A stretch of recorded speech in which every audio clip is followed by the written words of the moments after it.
Hey, this is Allison. And this is Nina. And this is Chaotic Good, your anything but neutral reality TV podcast. And today we are going to be unveiling the cast of Traitors Season 4.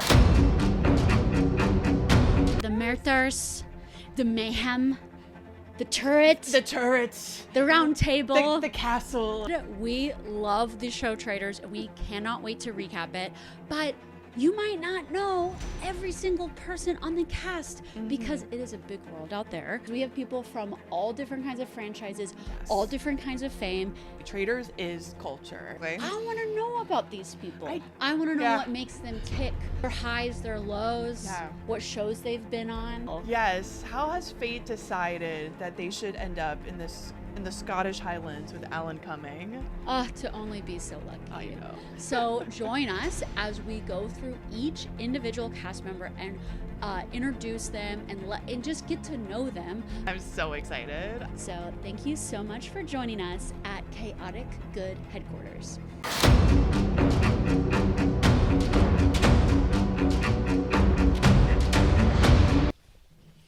Hey y'all, so today we are going to be introducing you to Rob Cesternino, who will be playing on this season of US Traitors Season 4. So Rob Cesternino is a two-time Survivor player and host of the, one of my favorite podcasts ever. I'll talk about that more. Rob Has a Podcast. So Nina, I'll hand it over, this picture over to my co-host. So Nina, do you know Rob? What do you know about Rob? What do I know about Rob? What I know about Rob is that my good friend Allison has an intense parasocial relationship with this person. So I hear of Rob like they're a regular friend in the friend group. Just like, like Rob was going through this, or Rob talked about this recently. Like Rob is a friend. Rob is honestly a friend. Rob's to me. a friend. But honestly, aside from that, I don't know anything. Not a whole lot. Exactly. I know he's a fellow podcaster, which we love. Hi. If you're watching, Rob, hi. Oh my God, Rob. If he was watching this, that'd be fun. That'd be really fun. So I'm excited to get more into the nitty gritty, right? Yeah. I've heard little things here and there. I'm excited to use this video as a refresher for me, honestly. Yeah. To find out everything about our Rob. Well, we got to know our best friend's parasocials. We have to, because Allison knows mine. Yeah, but she knows mine so well. I know hers, but I know who they are. But it would be fun, even for you to do, one of those friend hangs where you do the PowerPoint presentations. Yes. It's like you do one of your parasocials. Okay, guys, let me tell you about Rob Cesternino. So the big things is that he's a former Survivor player, and what he's known about really in the community now is the podcast that he runs. So he started Rob as a podcast in 2010. That's wild. 2010. So 15 years of running a podcast. Wow. And it has always been about reality TV. Wow. He's ahead of the game. Yeah. So him coming into this show, he's like the Wizard of Oz. Wow. The man behind the curtain. The man behind the curtain that knows everything and is connected with so many people on this cast, and even people that he doesn't know that well. It's like he's just obsessed with this world of reality TV. So how I met Rob is during COVID times, I started this little show called Survivor. And heard of it? And during the pandemic, it's like, oh, okay, a show that has 40 seasons to watch. Bring it on! Bring it on, brother! Bring it on! Bring it on, brother! Yeah. So I had watched the first couple seasons when I was, a child and, watching them live and stuff. And then for whatever reason, my family and I stopped watching. And then bring it all the way back to 2020, and I start watching from season 1, Borneo, and he is in season 8. And this is when Survivor took place in different places each time. Okay. So he was in the Amazon. No. Isn't that cool? That is cool and crazy. It was crazy. It sounds dangerous. It was, I mean, this was one of those locales that I was like, gulp. So he was in the Amazon. Wow. Young guy.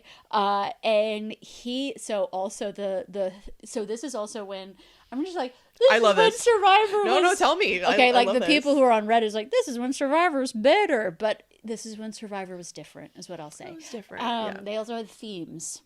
Okay. For each season. Yes. And his season's theme was men versus women. Ooh, okay. Yeah. Okay. So battle of the sexes. Okay, So it was split into 2 tribes, male and female, and he was obviously on the male tribe, and the way these men, once they were like having to like directly compete with women and challenges and stuff, the way these men would talk about women. Oh no. In like the early 2000s. Yeah. Not good. Not good. My friends. Mate. Yeah. And literally like a male contestant would open their mouth, say something, and I would be like, trash, move on. Yeah. Deserves to be in a dumpster, move on. Yeah. Rob, like eject button. eject. What about Rob? But Rob, no. Not Rob. Because Rob's cool. So he when he was on the male tribe, the way he played very under the radar for the first half of the game, and he was used as humor and kind of like let like the older guys boss him around. Yeah. Also, another thing that they did in older Survivor seasons is that you could bring one like personal item from home. Oh, okay. And he brought a magic 8-ball. Interesting. And he would like shake up the ball and then ask people questions. Okay. Or like ask people questions or ask a question and then shake the ball and get the answer. Okay. Just to like, I guess like connect with people. Just to be like he could just to be like a showman. Okay. Like it was just like a fun. And so many other people brought like super practical stuff or like more sentimental stuff, but he like brought something that I really thought like added a lot of fun to the show. This is also random, but you would like it. Is there was a challenge that the men won, and the reward was a cooler, like a fridge cooler that they took back to their camp, and it was like plugged in, I guess, to a generator or something. Oh my gosh! And it was full of ice cold Coca-Colas. Wow. I just know, like, Nina's like, I could play Survivor. That chill that just went down my spine when you said that. I mean, I could play Survivor if that was, like, a option to So I'm just like, there would be, like, parts of the show where he's, like, you know, laying around, talking to the guys, and he's like, guys, do you want us, let's get a Coke. And then so it was like, something they could keep, actually, like, for a while. It wasn't, like, they were, like, drinking Cokes for, like, at least a full episode or 2. Oh my gosh, what a dream. What a dream. The way, like, drinking a full calorie soda just, like, makes you, oh, wow. Anyway. I mean, I know, like, when we go camping, which is not Survivor. I mean, it's our own version of Survivor in a way. But all when you want is an ice cold soda. When we get on the ferry back to the mainland from where we camp, the first thing I know that I do, I think we did last time, was just, like, crack open a Diet Coke. Oh, so good. And, like, chips and, like, something, and it like brings you back to life. He's also one of the first, maybe even the first Survivor player to play that is a super fan of the show. Oh, interesting. Because most of the people that were cast really had no awareness of the show. Maybe they had seen some, but it's like he was obsessed with the show. His college thesis was titled this is the first time I've even had to open my notes. LOL. Yeah. Do you want me to hold the frame? Yes, hold the frame. Let's do that. This golden frame. So he. Oh yes, I want to hear him. His college thesis was titled "The Impact of Reality TV." Wow. So then he gets to be on Survivor. And then he gets to be, so ahead of the curve. Post-merge, he also kind of changed the game in a way because before his seasons, a lot of people just stuck with their original alliance. Okay. They stuck with their original tribe, and then that's kind of how you duked it out post-merge. He flipped on his original tribe, joined up with the ladies. He was like a double agent. He was like working both sides. And no one was like really like keeping tabs on him, and he got so close to the end. Oh no. Yeah, he got third place. Oh, and wow. Third place. Yeah, and at that time, final tribal council was 2 people. So his BFF, Jenna Maraska, was like, I can't take you to the final 2 because I know you'll beat me. So she took the other guy that she knew she could beat. But yeah, he was friends with Jenna and Heidi. And Jenna and Heidi were, you know, iconic Survivor players because they were just like out in their bikinis and they were just like dancing around. At one point, there was this challenge and they're like pretty much like just standing on these poles in the water, and Jenna and Heidi say that they'll get naked if Jeff brings them peanut butter and chocolate. And then they got naked, like completely nude. What? Did they get their chocolate? They got their peanut butter and chocolate, yeah. I'm just telling you, like, my God, old Survivor days. But yeah, no, after his season, he was known as kind of like one of the best players to never win. Wow. And he really like changed the game when it came to strategy. Wow. Because he was just like thinking in all these different ways. Mm-hmm. And then he went on to play in Survivor All-Stars. Okay. Which, actually, I think that Amazon is season 6 and Survivor All-Stars is season 8. Okay. Anyway, semantics. He gets on Survivor All-Stars and he has immediately a target on his back. Yeah. Because he's just this big threat. And guess... He made a big splash. He made a big splash, exactly. And guess who is on his starting tribe? Wait, is it Rob? Boston Rob. Is it Boston Rob? And Amber. Woo! And some other people too. But like the Boston Rob and Amber, that is like their whole like love story season. Oh my gosh, that's right. And Boston Rob and Amber and honestly the rest of that like tribe, they were like, no, Rob's got to go. And they unanimously voted him out first very early in the season. Wow. Which was a bummer. Sorry, buddy. But he didn't end there, guys. I feel like it's like someone's like, if there was like a book written, well, honestly, if there was a book written about Rob, maybe this would take over a few chapters. In like my experience with Rob, that is simply like the prologue. You wouldn't even get to chapter 1. Type of thing. Because he's done so much with his career since then, especially with reality TV. So in 2010, as I mentioned, he started Rob Has a Podcast. Also that year, he got married to his longtime girlfriend, Nicole Cesternino. Okay. Who comes on the podcast a lot, still to this day. Yeah. And he started the podcast out of his apartment in New York. Because he's from New York. He's a New York boy. Love. And Rob Has a Podcast covers, it covers everything. It covers Survivor, Big Brother, Amazing Race, and then it's like they also like there's so many podcasters in the network. So I watched the season and I usually Google all these people at some point because I'm just like, oh, I wonder what they're up to. I Google him, I see like, oh, he runs a podcast, okay, and then I keep binging Survivor. Yes. And at that time, I did have a few friends that were also in this in the COVID spiral of binging Survivor, but we were all on different seasons, different episodes. We weren't watching at the same time, and so I would just like, it got to a point I would finish an episode, and I'm like, oh my god, that really happened. That was so crazy. I want to talk to somebody. And there's no one to talk about it with. Yeah. Nobody. Yeah. And I was like, wait, doesn't Rob? But you've got someone to talk about it with. I got someone to talk about it with. And so I was like, wait, doesn't he have a podcast? Literally, it's called Rob Has a Podcast. So I was like, look that up. And then I started listening to him and a co-host of his, Steven, do the Know-It-Alls episode recaps. Yeah. After I would watch an episode, even though like maybe their episode is like 10 years old. Wow. Their recap is 10 years old. It just it felt like I was like suddenly in a room with like my friends.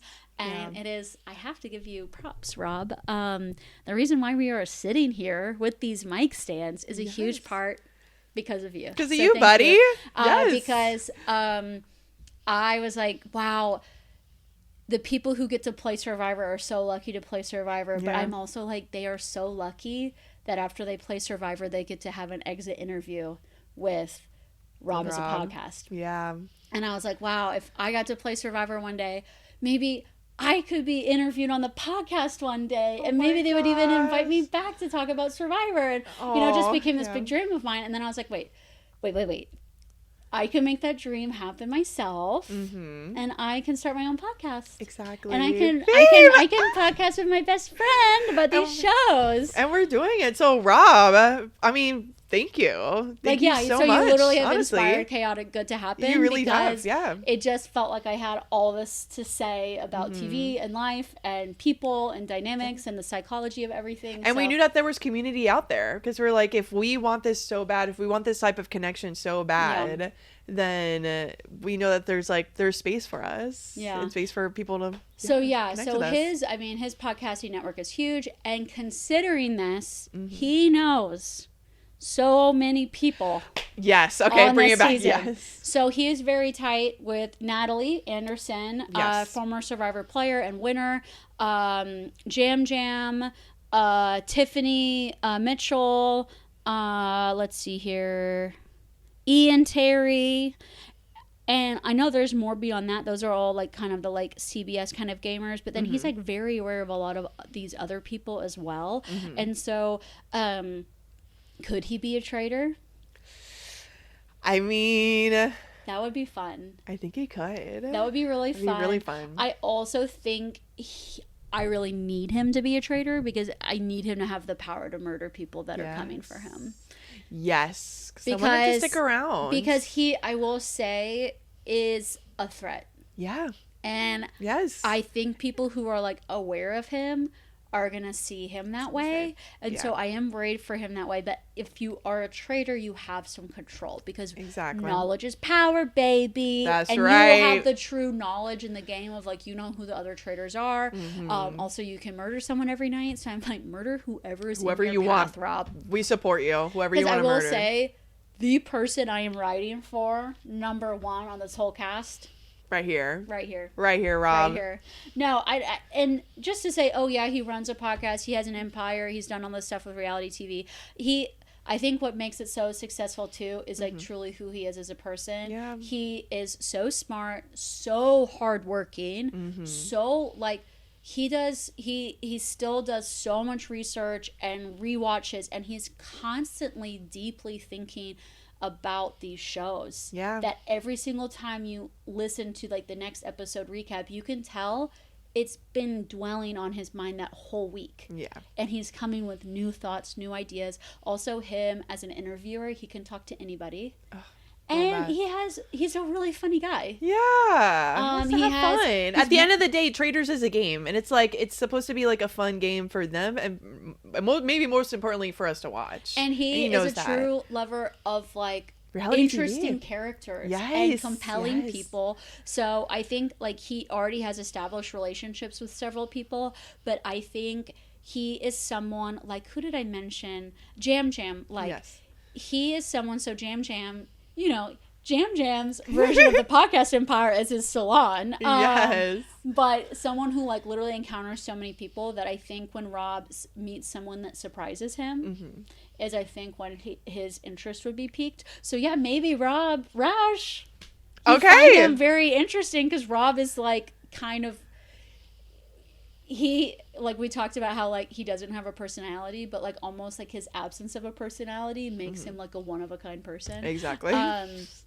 So Rob lives in Raleigh, North Carolina now. He has a wife and 2 kids, and he in a way lives like a very normal home life, because I think he's just a normal guy, but also runs like a very successful podcast, and is now able to be on Traitors season 4. We thought maybe we could get him on Survivor 50, season 50, but he was not cast, unfortunately. So I am really like, I am so excited. It's been like 20 years since he's been on TV like this. Oh my God. So wow. It's like, or 15, anyway, I mean, a long time. Wait, because 15 years ago he started the podcast, so it was over 15 years ago. Yeah. 17, 20. That he was on TV. That he was like on TV, exactly. So amazing.